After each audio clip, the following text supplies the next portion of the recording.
Bonjour tout le monde, bienvenue dans cette nouvelle vidéo. Salut!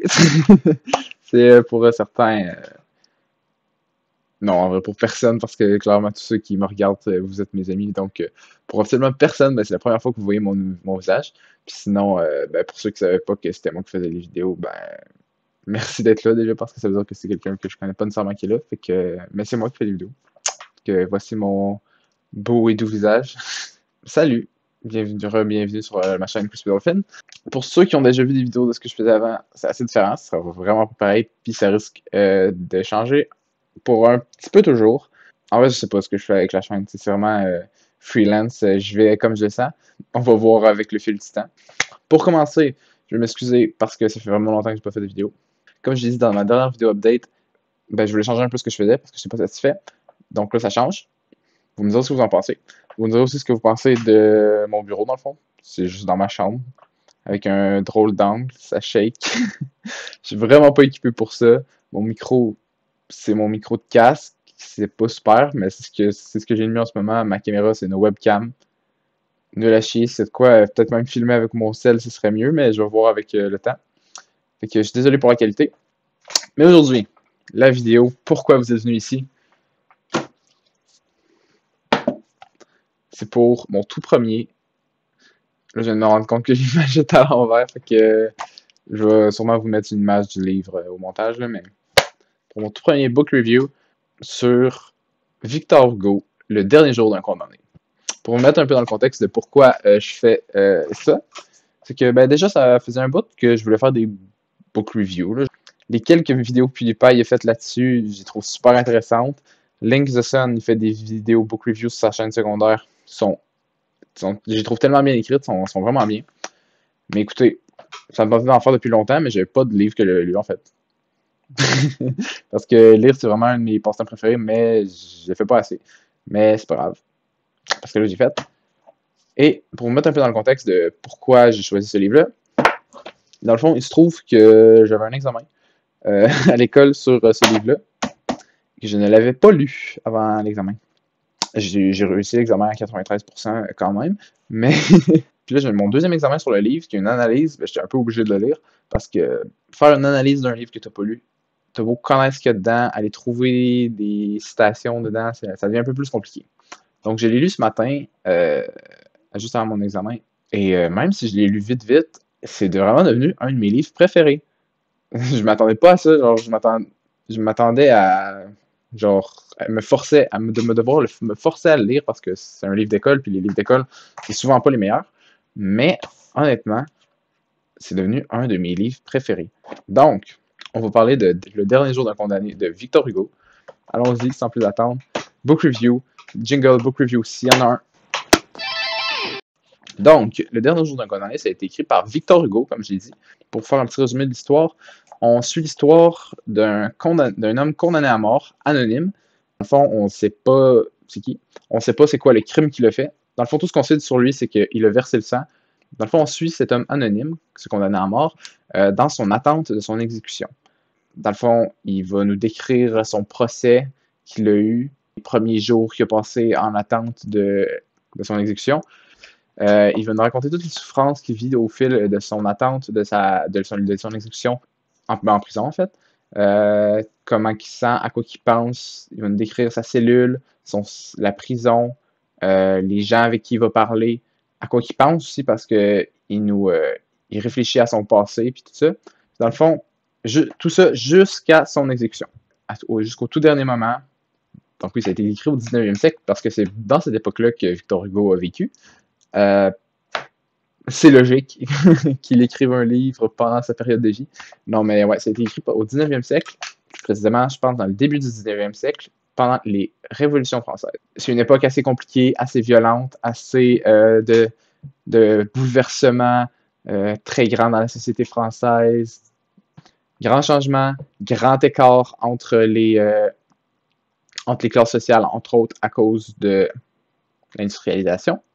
Donc, les riches, les pauvres, ça s'agrandit, l'écart. Il y a beaucoup de condamnations à mort, beaucoup d'exécutions publiques. L'échafaud est très utilisé.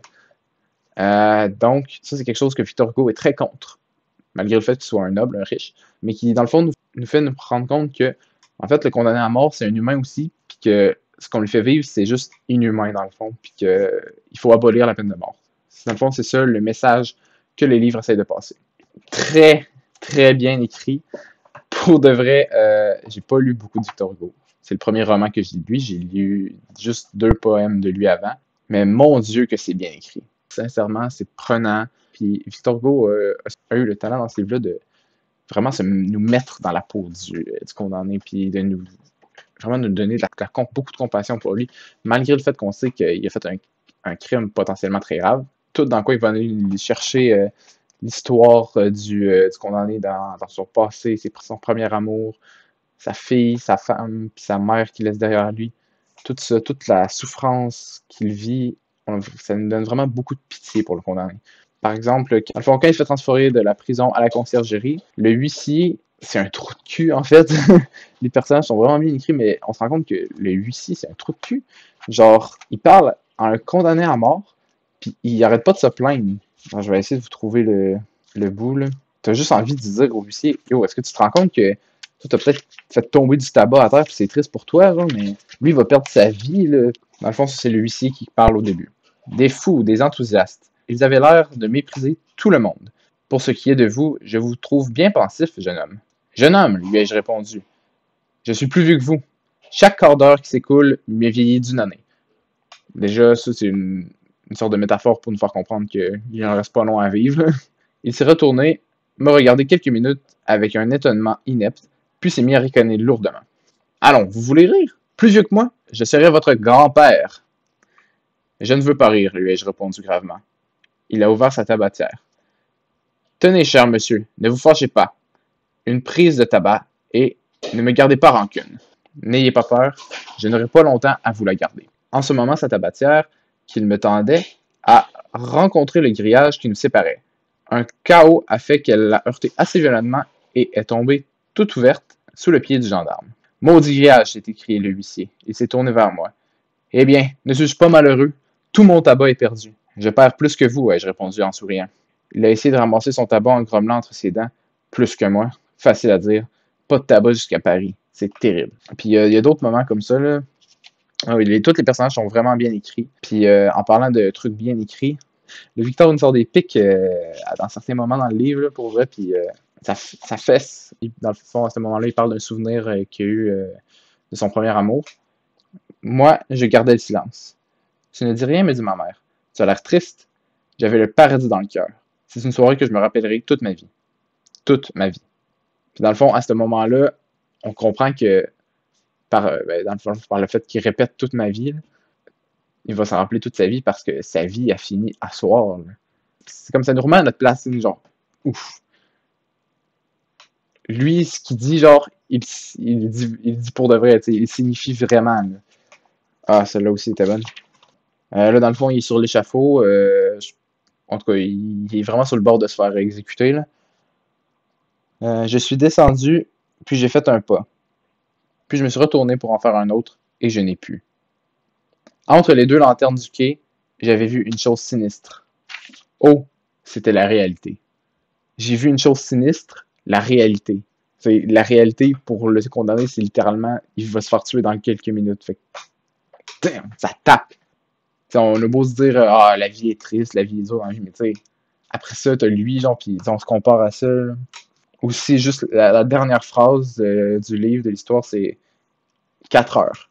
Puis dans le fond, c'est que pendant une grosse partie du livre, ça se passe dans la dernière journée, dans la journée qui attend son exécution. Puis les heures sont comme comptées un peu, tu sais, ils nous disent qu'il est telle heure, puis il nous dit il lui reste combien de temps, puis en soi, tu sais, il peut pas écrire qu'il se fait tuer parce qu'il se fait tuer justement, mais on sait qu'à 4 heures il se fait tuer, fait que la dernière phrase c'est 4 heures. Il sonne 4 heures, c'est l'heure de son exécution. Genre tout le roman au complet est vraiment bien pensé, genre un peu comme un... peut-être, quand je lis le livre, j'imagine vraiment ça comme si c'était vraiment le condamné qui écrivait.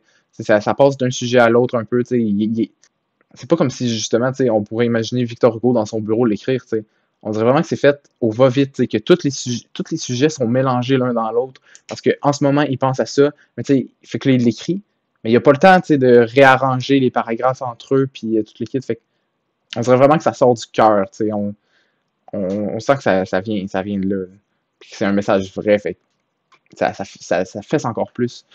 Un de mes passages préférés, c'est justement quand il pense à son premier amour.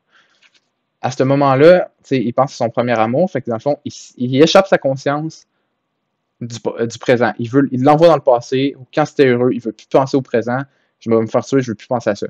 Il l'envoie dans le passé, quand il était heureux. Puis là, le chapitre fini, bam, il se fait ramener au présent par un élément extérieur. Là, il pense à son crime, il pense à des pensées négatives, il réessaye de s'en aller dans le passé. Et là, il pense à quand il était enfant, puis à Notre-Dame. Fait qu'il essaie encore de s'échapper, puis là, bang, il se fait encore ramener au présent. Tout de suite après. À chaque fois qu'il essaie d'échapper son esprit, ils prennent, puis ramener à la réalité. Puis ça me fait vraiment avoir beaucoup de compassion pour le personnage, parce que tu as envie de dire, mais échappe-toi pour 30 secondes, sois heureux, je veux que tu sois heureux, mais il peut pas, parce qu'il est pris dans cette réalité-là, on sait qu'il est pris dans sa cellule, puis qu'il peut pas en sortir, hein, puis lui aussi, ça l'affecte parce que jusqu'au bout, aux dernières lignes, il est dans le déni, il veut pas croire, il est tellement désespéré qu'il a de l'espoir, en fait. Il veut pas croire que ce soit possible que personne vienne le sauver de là.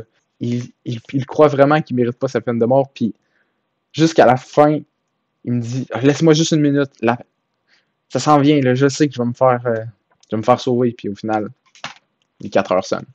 C'est tellement impressionnant, dans le fond. Quand je l'ai lu, à la fin, après avoir fini de l'avoir lu, ce que je me suis dit, c'est littéralement ah ouais, c'est pas pour rien que Victor Hugo, il a un nom, là. Il sait écrire. Mon signet il est tombé, mais il sait écrire. D'ailleurs, le fait qu'il veuille s'échapper, c'est un des thèmes très présents dans le livre, tu sais. Puis un des thèmes très présents de l'époque dans laquelle il écrit, parce qu'il écrit dans la période du romantisme. Puis la période du romantisme, c'est tout ça, de vouloir s'échapper puis de partir en voyage vers un monde potentiellement meilleur. Je sais pas combien de fois le mot fenêtre est dit là-dedans, mais dans une cellule, sa petite fenêtre, c'est le seul échappatoire qu'il y a de sa réalité. T'sais. C'est ça qu'on comprend dans tout le livre, que les petits moments qu'il y a là, à se promener dans le jardin, ou juste à regarder par sa fenêtre puis à voir le soleil lui plomber dessus, il en profite parce que c'est les seuls courts moments qui lui permettent de penser à autre chose. C'est vraiment juste un chef-d'œuvre, selon moi, là, fait que pour vrai, si je devais lui donner une note, ce serait A+. No joke. Je pense honnêtement que c'est meilleur que tout ce que j'ai jamais lu. Je sais pas si c'est mon histoire préférée, par contre, parce que, je veux dire, il y a des livres que j'ai lus qui m'ont plus fait tomber dans l'univers, mais en termes de qualité d'écriture, parce que c'est très bien écrit, mais c'est compréhensible. Puis c'est facile à lire quand même. C'est pas tout le monde qui fait ça. Un Isaac Asimov, c'est très bien écrit, mais c'est impossible à lire. Mais ça, c'est très bien écrit, facile à comprendre. C'est vraiment juste... Le livre est vraiment très proche de la perfection, selon moi. Là. Puis je vous dis ça, puis je peux pas y nommer de défaut. Okay. En plus de ça, je pense honnêtement que le livre est encore d'actualité, puis qu'il va toujours l'être. Parce que c'est pas juste sur la peine de mort. En ce moment, actuellement, la peine de mort est présente pratiquement nulle part dans les pays d'Occident. En tout cas, la peine de mort est abolie au Canada, où est-ce que je vis. Mais il y a quand même du monde qui pense que certaines personnes méritent de mourir. Puis selon moi, honnêtement, personne mérite la mort. Puis ça montre ça justement que personne mérite la mort parce que je sais pas si vous avez déjà entendu l'insulte genre t'es un imbécile sphérique. Ça veut dire que dans le fond, peu importe l'angle sous lequel je te regarde, t'es un imbécile. Il n'y a pas d'angle sous lequel je peux te regarder puis t'as l'air un peu intelligent ou un peu une bonne personne. Mais cette insulte-là est foncièrement fausse parce que il y a toujours un angle, si petit soit-il, que tu peux regarder à quelqu'un puis lui dire ça, ce qu'il vient de faire là, c'est intelligent, c'est bon. C'est peut-être très petit, mais ça existe quand même chez tout le monde. Fait qu'il faut y penser à ça. Puis ça, c'est ça que ça nous montre, parce qu'en soi, ce qu'il a fait, le condamné, c'est quelque chose d'illégal. On sait pas exactement ce qu'il a fait, mais il a peut-être tué quelqu'un. Puis c'est quelque chose de dégueulasse tuer quelqu'un. est-ce qu'il méritait pour autant la mort? C'est ça qu'on comprend que non dans ce livre-là. Ce que je veux dire, c'est que c'est pas parce que tu fais de quoi de dégueulasse que t'es entièrement une personne dégueulasse. Faut pas prendre les gens pour ce qu'on pense qu'ils sont, faut les prendre pour ce qu'ils sont vraiment. Puis une personne, on sait jamais ce qu'ils sont vraiment. La vie d'une personne, c'est tellement compliqué, fait que c'est pour ça que je pense que ce message-là est encore d'actualité, c'est à cause que faut qu'on continue à ouvrir nos yeux sur qui les gens sont vraiment, puis à les prendre sur plus qu'un angle, puis sur plus que juste leurs mauvaises actions, parce qu'il faut continuer à s'ouvrir plus sur les gens, puis à essayer de comprendre leur situation un peu. C'est important. Surtout qu'on essaie d'être dans un monde où ils sont plus ouverts envers tout le monde, ça peut être un bon move à faire. Si on veut comprendre quelqu'un, puis pouvoir être d'accord avec lui, si on veut pouvoir s'entendre avec quelqu'un, faut essayer de le comprendre. Puis essayer de voir plus loin que les apparences nous montrent. Fait que c'est pour ça que je pense que ce roman-là est encore d'actualité et le sera probablement toujours. Parce que le message qu'il essaie de nous passer et qu'il nous passe très clairement, c'est plus que abolir la peine de mort. C'est comprendre son prochain, réussir à avoir de l'empathie pour lui, malgré les erreurs qu'il peut avoir faites dans sa vie. Le dernier jour d'un condamné de Victor Hugo, c'est une œuvre intemporelle à cause de ce message-là. Et c'est pour ça qu'il mérite d'autant plus la note que j'ai donnée tout à l'heure de un beau A+. J'espère que vous aurez apprécié cette vidéo. C'est spécial de parler à une caméra. Je suis pas habitué encore de regarder dedans. Je regarde tout le temps le retour. Caméra, retour, caméra, retour, caméra.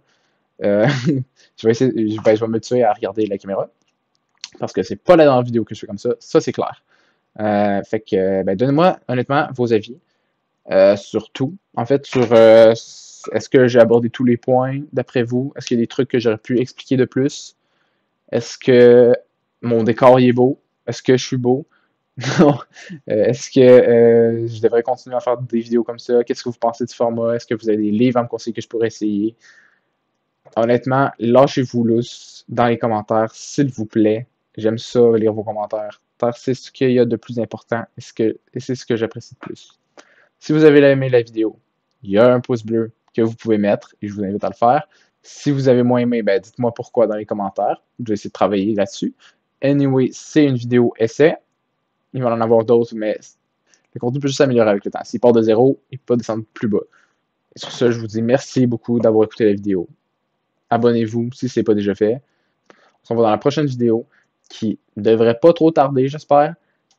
Sinon, prenez soin de vous d'ici là. C'est ce qu'il y a de plus important. Ciao!